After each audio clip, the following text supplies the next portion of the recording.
Share broker છે એણે નિયમોનું ઉલ્લંઘન કર્યું તો સેબીએ 9 લાખ રૂપિયાનો દંડ ફટકારી દીધો છે। નમસ્કાર। Security and exchange board of India એટલે કે સેબી એ શેર બજારની અંદર નિયમન કરવાનું કામ કરે અને જો કોઈ શેર બ્રોકર હોય અથવા ગેરકાયદેસર કામ કરતું હોય તો એની સામે દંડનાત્મક પગલાં લે।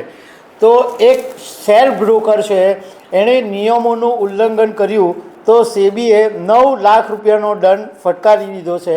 તો આના વિશે હું તમારી સાથે વાત કરીશ। મારું નામ રાજેશ શાહ છે અને તમે જોઈ રહ્યા છો ગુજરાતના સૌથી મોટા ડિજિટલ ન્યૂઝ પ્લેટફોર્મ ખબર છે.com ને। સેબીએ શેર બજારમાં કામ કરતા સ્ટોક હોલ્ડિંગ સર્વિસીસ લિમિટેડને 9 લાખ રૂપિયાનો દંડ કર્યો છે। આ દંડ એટલા માટે કરવામાં આવ્યો કે આ જે સ્ટોક હોલ્ડિંગ સર્વિસીસ લિમિટેડ છે, જે શેર બ્રોકર છે, એણે 1103 ક્લાયન્ટોને ડિપેન્ડન્ટ બાળકો તરીકે બતાવ્યા અને આ બધા જે ડિપેન્ડન્ટ બાળકોની જે ઉંમર બતાવી એ સાંભળીને તમને હસવું આવશે। આ ડિપેન્ડન્ટ બાળકોની ઉંમર બતાવી આ શેર બ્રોકરે 34 વર્ષથી માંડીને 100 વર્ષ સુધી। હવે આ જે સેબીએ જ્યારે તપાસ કરી તો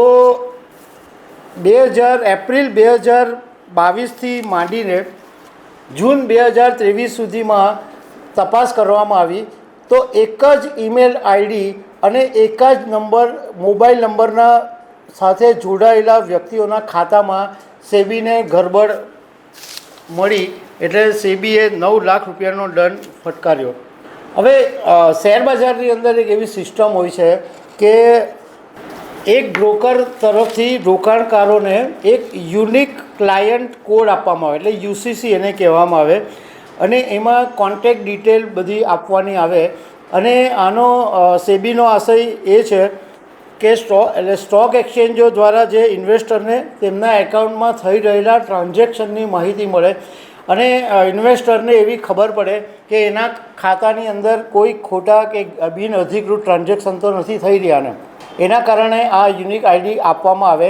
હવે સ્ટોક હોલ્ડિંગ સર્વિસીસ લિમિટેડે પોતાની દલીલ એવી રજૂ કરી છે કે આ બધા જૂના ખાતા છે અને સિનિયર સિટીઝન અને અન્ય જે ગ્રાહકો છે એમણે એમના મોબાઈલ નંબર અને ઈમેલ આઈડી નહોતા આપ્યા અને તે વખતે એવી જરૂર નહોતી એટલે એના માટે થઈને આ એક જ નંબર અને એક જ ઈમેલ આઈડી નાખી દેવામાં આવ્યા।